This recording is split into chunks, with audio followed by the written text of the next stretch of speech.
Bonjour à toutes et à tous, bienvenue dans cette 33e vidéo, en tout cas la correction de ce 33e exercice du polycopier de transition de terminale à la prépa proposé par le lycée Louis le Grand. Aujourd'hui on s'attaque à un exo 3 étoiles, on est en train de monter en grade progressivement dans les corrections des exos de type factorisation, et donc là ça va être un exo qui va être un peu plus technique, vous allez voir, avec des notations peut-être un peu plus techniques. Alors juste avant de rentrer dans l'exo, j'aimerais expliquer quand même les notations qui sont prises dans l'énoncé, que vous avez peut-être jamais rencontré, si vous êtes en première peut-être moins, et que vous regardez ces vidéos là. Alors là on parle de la racine, donc là vous voyez ici, et ici on parle de, en gros, on a une racine carrée avec un petit 3 ici, de 1 plus racine de 152 sur 27. Alors ça, tout simplement, ce qu'on appelle la racine cubique. Qu'est-ce que ça veut dire ? Vous savez, la racine carrée, c'est, si je prends racine carrée de 4, c'est le nombre positif, parce que moins 2 au carré donne 4 aussi, mais là, et aussi 2 au carré donne 4. Et donc, racine carrée de 4, c'est le nombre positif qui, au carré, donne 4. Donc là, en l'occurrence, c'est 2. Voilà, et la racine cubique est plus généralement la racine énième. En fait, on peut définir la racine énième d'un nombre comme ça, racine énième de a, donc c'est le nombre positif.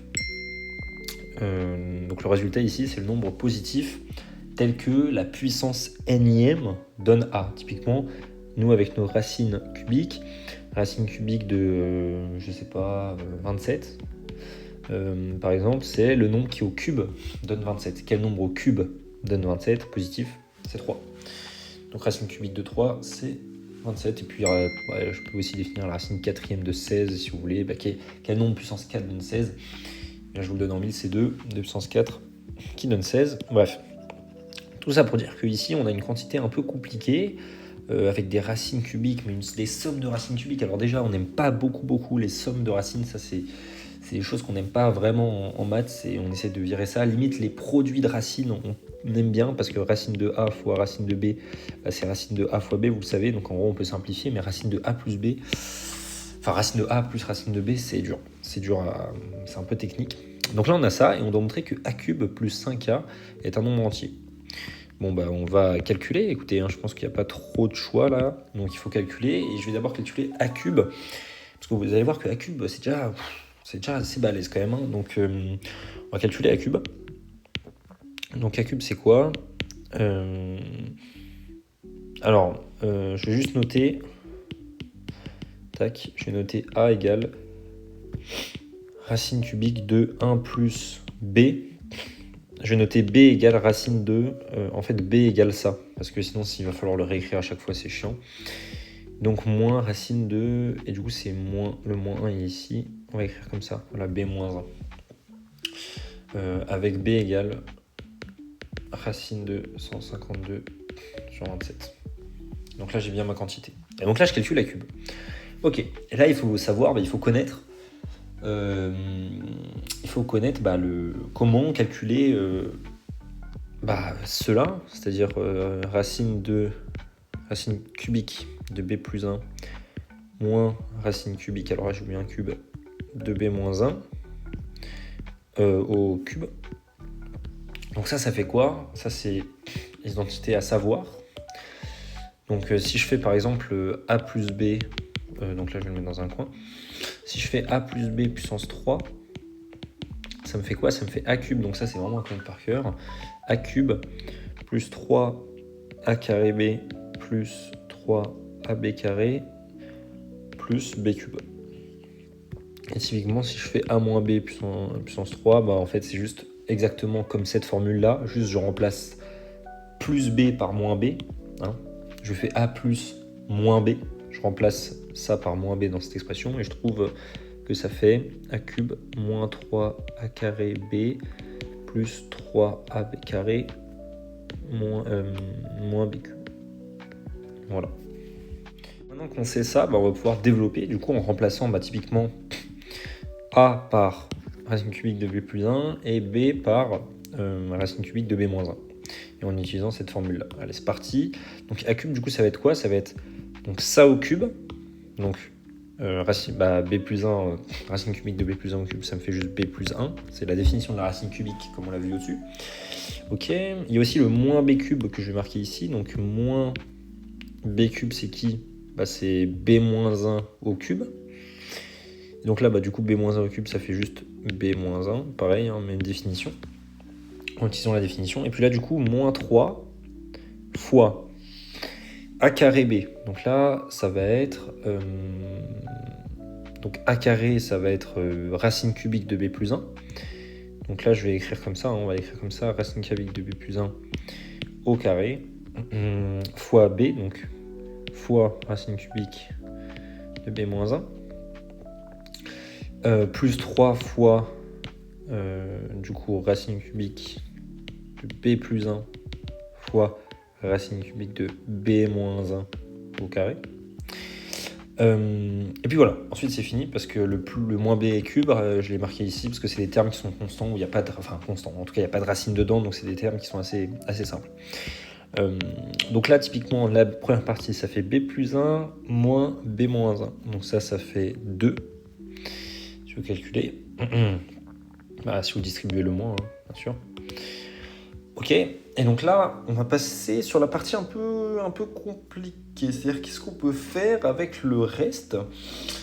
Et c'est un peu le gros de l'exo en fait, c'est un peu le truc qu'il faut voir, parce que là, jusque-là, on a juste appliqué une formule, l'exo c'est factorisation, donc on a factorisé, on a factorisation et développement, du coup on a développé, et justement, c'est factorisation et développement, ou développement et factorisation, mais donc là on n'a toujours pas factorisé.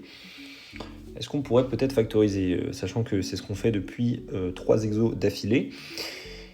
Et en fait, oui, là, techniquement, on est un peu bloqué, on se dit, mais qu'est-ce que je vais faire avec ça? Je vais pas développer le carré, je vais pas machin. Et là, on prend du recul, on se dit, ok, je fais de la factorisation. Est-ce qu'il y a des termes en commun? C'est-à-dire, là, j'ai simplifié mon truc, ça fait 2, j'ai pas trop envie de le modifier, sachant que, il faut que je montre que a cube plus 1k est un nombre entier, je sais plus si je l'avais rappelé. Et donc en gros, mon 2 du coup il m'embête pas, parce qu'en fait c'est déjà un nombre entier, ok? Donc maintenant il faut que je m'occupe de cette partie-là. Cette partie-là qui fait un peu peur. Mais en tout cas, vu qu'on veut factoriser, factorisons. Et si on factorise par quoi? Souvent c'est le terme, ce qu'on appelle dominant, en tout cas c'est pas le terme dominant, mais en tout cas on factorise par tous les termes qui ont, tous les termes en commun en fait. Parce que là vous voyez qu'en fait il y a beaucoup de termes en commun dans ces termes. Il y a le 3 dans ces deux termes, je veux dire, si je veux factoriser. Donc j'ai mon 3 ici, j'ai mon racine cubique de b-1, j'ai mon racine cubique de b plus 1. Vous voyez, j'ai beaucoup de termes en commun. Donc si je factorise, peut-être que j'aurai un truc pas si compliqué à la fin. Donc typiquement, je peux factoriser par, on va dire, donc, tac, plus 3. Donc le 3 il est en commun, on l'a dit. Il y a aussi le racine cubique de b plus 1 qui est en commun. Il y a aussi le racine cubique de b-1. Ok, et là, il faut avoir la vision. Donc là, j'ai factorisé par ça. Donc là, l'idée, c'est qui. Donc là, je vais avoir un squelette avec 2 termes, forcément. J'ai factorisé 2 termes. J'ai factorisé lui et lui. Ok, et donc là j'ai 3 racines cubiques de b plus 1 fois racine cubique de b moins 1. Ok, qu'est-ce qu'il me faut pour avoir ma valeur ici? Il me faut un moins déjà, et il me faut du coup racine cubique de b plus 1. On est d'accord. Il me faut un moins racine cubique de b plus 1. Comme ça, si je redéveloppe bien, j'obtiens bien cette valeur. Et du coup, ici, qu'est-ce qui me manque? Racine cubique de b, il me faut un racine cubique de b moins 1 pour avoir ce carré ici. Donc il faut ce racine cubique de b moins 1. Ok. Voilà, le 1 est parti. Voilà. Il me faut ça. Ok, donc là j'ai factorisé. Donc là je me dis ok, comment est-ce qu'on peut faire? Donc là déjà on a un truc plus simple parce que on a, vous voyez ce que j'avais dit au début, maintenant on a un produit de racines. Et les produits de racines, c'est super pratique. Parce que les produits de racines, vous vous rappelez ce que j'avais dit, la propriété. Donc là, j'ai racine de A fois racine de B, et je peux dire que c'est racine de A fois B. Et donc super pratique, parce que du coup, je vais pouvoir calculer ce truc-là. Et vous allez voir que ça va bien se découpiller. Et puis ici, on a quoi? On a racine cubique de moins racine cubique de b plus 1 plus racine cubique de b moins 1. Alors là, l'idée, c'est il faut... c'est vrai qu'il y a beaucoup de calculs partout, mais il faut se dire, putain, est-ce que ça ressemble à quelque chose? Bon, bah, je vais regarder sur mon exo, machin, bon, a cube, machin, ok, tac, qu'est-ce que j'ai noté? A égale racine cubique de b plus 1 moins racine cubique de b moins 1. Ah, mais est-ce que ça ressemblerait pas un peu? Tiens donc, lui avec lui, est-ce qu'on pourrait pas faire un lien? Bah, en fait, lui, ouais, c'est moins A, en fait. Ce qu'on a là, c'est moins A, typiquement. Donc, ok, super pratique. On a moins A. Ok. Donc là, qu'est-ce qu'on va pouvoir faire la ligne d'après? On a dit qu'on faisait le produit. Alors, première chose à modifier, du coup, notre produit de racine, qui va faire racine cubique du b plus 1 fois b moins 1. Je vous rappelle, c'est racine de a fois racine de b, ce qui marche aussi avec les racines cubiques, avec les racines énièmes en général. Racine de a fois racine de b, on peut dire que c'est racine de a fois b. Vous allez voir que ça va être bien pratique. Et du coup, là, on a dit que c'était moins a. Donc on va faire moins a. Ok, maintenant, qu'est-ce qu'on peut faire? Cet exo est très très bien, vraiment, cet exo est très complet parce que ça fait intervenir... alors, je vais peut-être mettre des équivalents pour la suite. Ouais, on va mettre des équivalents. Donc, c'est vraiment important parce que ça traîne beaucoup le factorisation et développement. Donc là, A cube, on a dit que c'était 2 plus 3 fois racine cubique de b plus 1 fois b moins 1 fois, du coup, moins 1. Donc là, qu'est-ce qu'on peut faire maintenant? Racine cubique de b plus 1 fois b moins 1, bah ça on connaît. Identité remarquable, c'est bien connu, ça fait b carré moins 1. Ah, b carré moins 1, bah oui, identité remarquable. Là, je vais juste mettre moins... tac, moins 3a. Je vais mettre juste le 3a ici. Voilà, j'ai juste réécrit mon truc. Et b carré moins 1. Ok, et là, putain, on voit qu'on se rapproche. Là, on voit qu'on a déjà simplifié énormément notre problème, quand même. C'est assez dingue. Là, on avait vraiment... Là, on suait, là, on était là en mode, mais qu'est-ce qu'on va pouvoir faire? On va jamais pouvoir y arriver. Et là, on arrive à un truc beaucoup plus simple. Et là, encore mieux, en fait, il n'y a que des bonnes nouvelles qui arrivent à partir de ce moment-là, parce que le jeu est bien foutu. On aimerait bien quand même remplacer B, parce qu'en fait, B, là, d'accord, il est marrant, mais on n'a pas de B. Nous, on a juste introduit notre B. On aimerait bien s'en débarrasser. Et le B, on voit que c'est une racine. Donc c'est un peu chiant, mais super pratique. Regardez, B carré qui apparaît, mais c'est super. B carré, parce que B carré, ça se calcule super facilement. C'est une racine. Donc une racine au carré, ça va être super bien. Donc ça va faire 2 moins 3 fois A cube fois racine, du coup, de B carré, c'est racine de 152 sur 27. Donc ça va juste être 152 sur 27, du coup, moins 1. Ok. Très bien, là du coup on va calculer, là on a de quoi faire, là on a à manger, on a de quoi calculer. Donc 152 sur 27 moins 1, ça fait quoi? Ça fait 125 sur 27. Alors, 1 c'est 27 sur 27, 122 moins 27, ça fait 125. Racine cubique, pardon, que j'ai oublié de mettre. Décidément. Donc racine cubique de 125 sur 27. Ok. Maintenant, qu'est-ce qu'on peut faire? Racine cubique de 125 sur 27, on peut peut-être la simplifier, on a dit. Donc pareil, il y a toujours cette règle de le quotient. Donc la racine d'un quotient, c'est le quotient des racines. Je peux séparer les racines. Je peux dire que racine cubique de 125 sur 27, c'est racine cubique de 125 divisé par la racine cubique de 27. Et ça, du coup, super simple. Parce que ça fait quoi? Ça fait...